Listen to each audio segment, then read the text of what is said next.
मौलवी को एजुकेशन के खिलाफ हैं, यानी मौलवियों को अपनी औरतों पर एतमाद नहीं।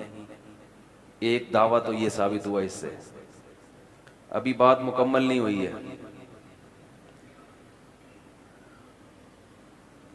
दोबारा दोहरा दूं?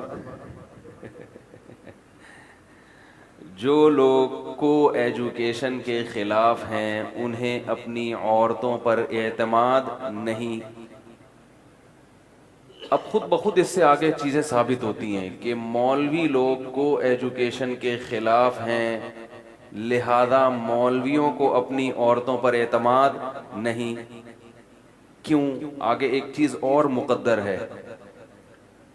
जाहिर है खुद ब खुद दिमाग जाएगा ना कि सबको अपनी औरतों पर एतमाद है, मौलवियों को क्यों नहीं है। खुद ब खुद जहन में ये आएगी कि ये मौलवी लोग सही नहीं होते, इनको डर होता है कि हमारी औरतें जब किसी दूसरे मर्द को देखेंगी तो वो उन्हें हमसे अच्छा लगेगा। क्या ख्याल है भाई? तो भागने की कोशिश, बोलो यार, इतनी गहरी बातें बता रहा हूं, तो यकीनन भागने की कोशिश करेंगी। और आगे एक और जुमला मुकद्दर है कि इनको दूसरा अच्छा लगेगा। क्यों लगेगा? क्यों? इसलिए लगेगा कि वहां इनको आजादी नजर आएगी और मौलवियों ने इनको जकड़ा हुआ होगा घरों के अंदर। बहुत सारी चीजें हैं जिनकी वजह से इनको दूसरे मर्द अच्छे लगेंगे और अपने मौलवी बुरे लगेंगे। उनमें एक वजह यह है कि मौलवी तंग नजर होता है, सही है ना। दूसरी वजह यह है कि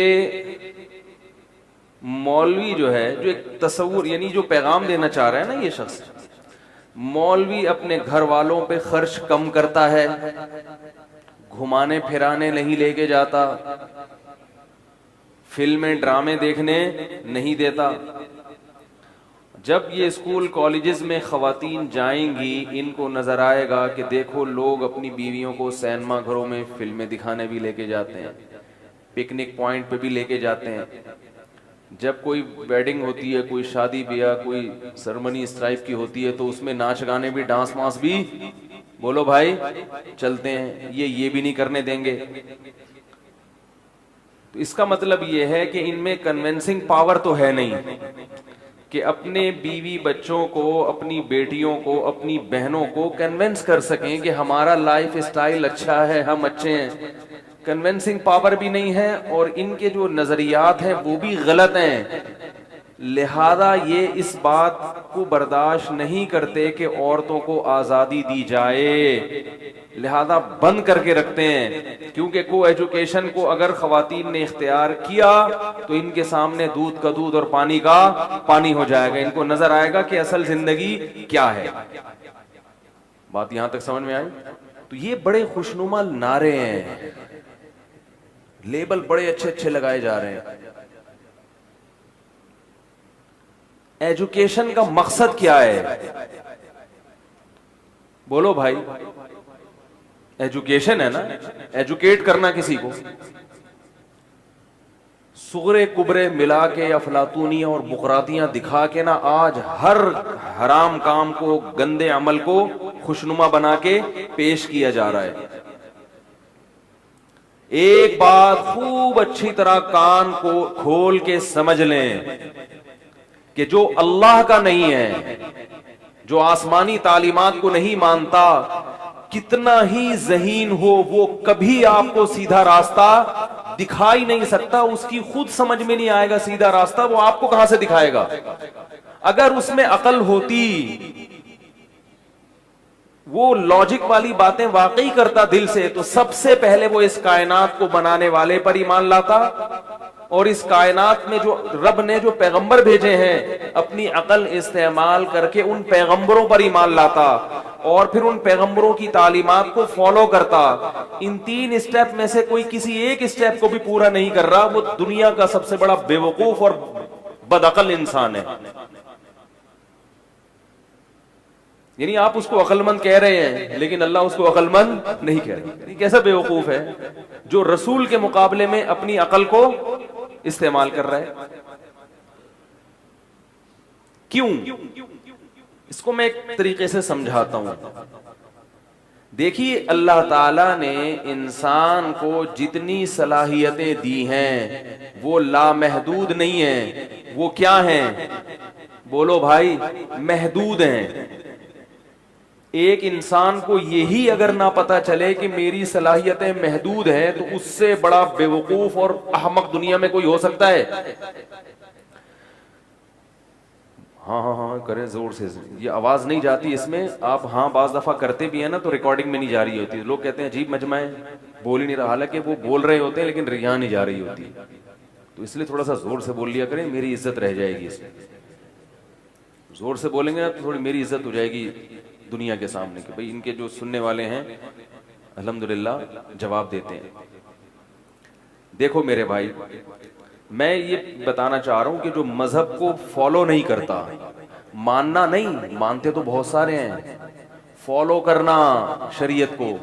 अगर कोई शख्स शरीयत को फॉलो नहीं कर रहा वो दुनिया में अल्लाह की नजर में बेवकूफ है।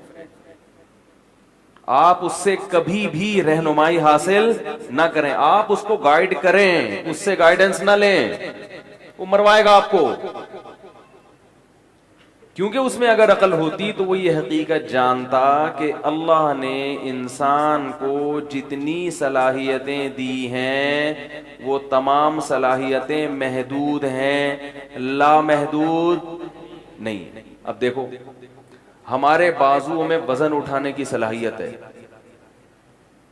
लामहदूद सलाहियत है। ये एक वक्त पे आके हम रुक जाते हैं। कोई कितना बड़ा फंटर हो कि मैं बहुत वेट उठा लेता हूं, हम उससे कहेंगे बहुत उठा सकते हो लेकिन बहुत से ज्यादा नहीं उठा सकते। दूसरा आएगा बोलेगा मैं बहुत से भी ज्यादा उठा लेता हूं, तो हम कहेंगे बहुत से ज्यादा उठाओगे लेकिन बहुत से ज्यादा नहीं उठा सकते। क्या ख्याल है? एक वक्त आएगा आपको हथियार डालना पड़ेगा। देखने की जो अल्लाह ने सलाहियत रखी है इंसान में, ये महदूद है या लामहदूद है? बोल दे क्यों नहीं? महदूद है। एक हद तक देखेगा, कितना ही औकाबी निगाहों वाला, औकाब भी एक हद तक ही देखता है। औकाब की आंखें भी अगर निकाल के आपकी आंखों में लगा दी जाएं तो आप लामहदूद देखने की ताकत नहीं रखते। एक वक्त के बाद जाके मानोगे आप कि भाई इससे आगे मैं नहीं। हाँ, ये रूहानी टोपी ड्रामे है ना, ये देख लेते हैं फ्यूचर में कि इमरान खान ने वजीर आजम बनना है या नहीं बनना, कौन बनेंगे नुजूमी जो होते हैं ना। तो ये बेवकूफ लोग इनसे मुतासिर होते हैं। इनको अपना पता नहीं होता कि मैं कल मेरे घर में रोटी आएगी कि नहीं आएगी, लेकिन ये लोगों को पेशगोइयां कर रहे होते हैं। इनसे पर दीनदार होना अलग चीज है जाहिरी तौर पर, और जाहिरी तौर पर दीन का लुबादा ओढ़ लेना अलग चीज है, सेंस होना